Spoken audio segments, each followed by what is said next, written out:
ವಿಜಯನಗರದ ಸಿಂಹಾಸನದ ಮೇಲೆ ಕಣ್ಣನ್ನಿಟ್ಟವರ ಕಣ್ಣನ್ನ ಕೀಳುವ ಕಡ್ಗು ಇದೇ ಕಡ್ಗು. ವಿಜಯನಗರವನ್ನ ಬಯಸಿದವರ ಕರುಳನ್ನ ಕೀಳುವ ಕಡ್ಗು ಇದೇ ಕಡ್ಗು.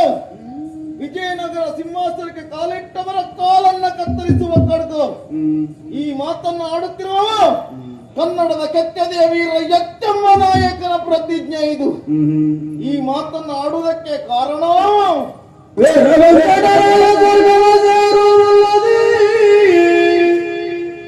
ವೀರ ವೆಂಕಟರಾಯ ಸ್ವರ್ಗವ ಸೇರು ಮುನ್ನದಿಯನ್ನ ಕರೆದುದ ಬಾರೆ ಸುದ್ದಿಯ ಬೇಳೆ ಸ್ವರ್ಗವ ಸೇರು